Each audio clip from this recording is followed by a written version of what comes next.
Under the vast, unbroken skies of the American Southwest, a name echoes like the whisper of the desert wind: Geronimo.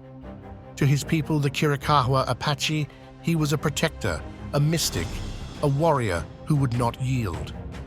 But beneath the myth lies a man shaped by loss, anger, and a fierce love for his land and his people. Born in 1829 near what is now Clifton, Arizona, Geronimo entered a world already shadowed by conflict. The Apaches, fierce guardians of their territory, were in constant battle with Mexican forces encroaching on their lands. Yet, his life was not one of constant strife. In his youth, Geronimo, known then as Goyahweh, or the one who yawns, experienced the warmth of family, the stories of his people, and the deep spiritual connection to the land that shaped the Apache worldview. This balance shattered in 1858 when a Mexican military raid on a trading camp left his wife, children, and mother dead.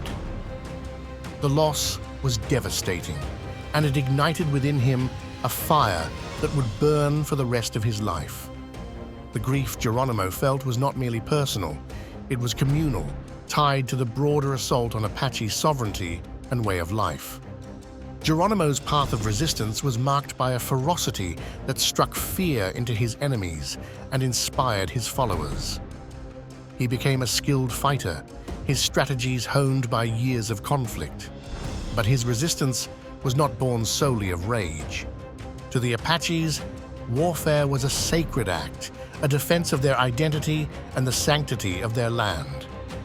As the United States expanded westward, the Apaches faced a new enemy, one even more relentless than the Mexican forces they had long resisted.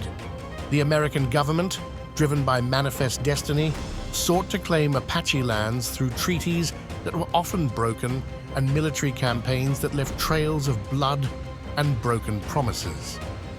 For Geronimo, these actions were not merely political, they were existential. To yield was to lose everything: identity, freedom, and the spiritual connection to the land that defined what it meant to be Apache. Psychologically, Geronimo's resistance can be understood as a refusal to surrender his autonomy and his people's heritage.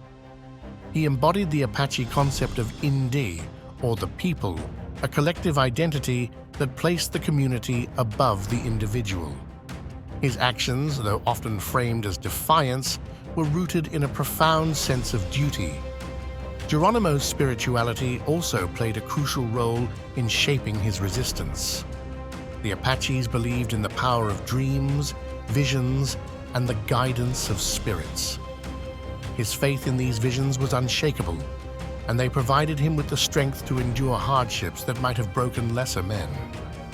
But Geronimo was not without flaws.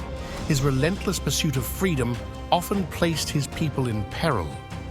The United States Army's campaigns against him and his followers were brutal, targeting not only warriors, but women, children, and the elderly.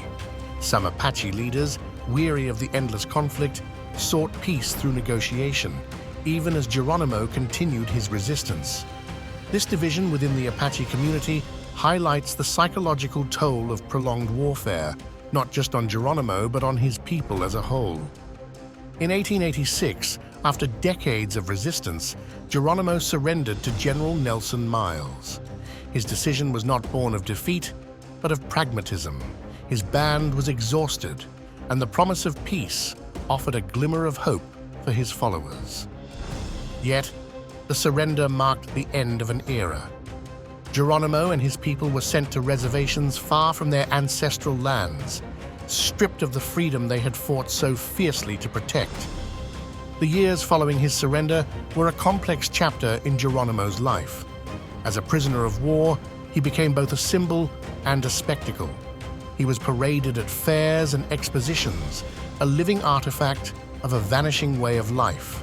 Yet, even in captivity, Geronimo retained a sense of agency. He told his story to journalists and biographers, shaping the narrative of his life and ensuring that his legacy would endure. Through a psychological lens, Geronimo's later years can be seen as a period of reflection and adaptation. Stripped of his freedom, he found new ways to assert his identity and resist erasure. His decision to share his story was an act of defiance, a refusal to let others define him or his people. Geronimo's life is a testament to the resilience of the human spirit in the face of unimaginable loss and adversity. He was a man shaped by his environment, his culture, and his experiences, a man who channeled his grief and anger into a lifelong struggle for justice. His story, though marked by tragedy, is also one of triumph. It is the story of a man who refused to be broken, whose name remains a symbol of resistance and pride.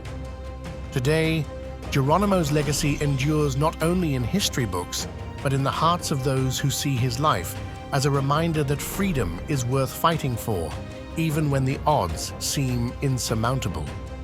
His spirit, like the desert winds, cannot be contained. It moves through time, whispering a simple truth, that the land, the people, and the soul are inseparable, and that to fight for one is to fight for all.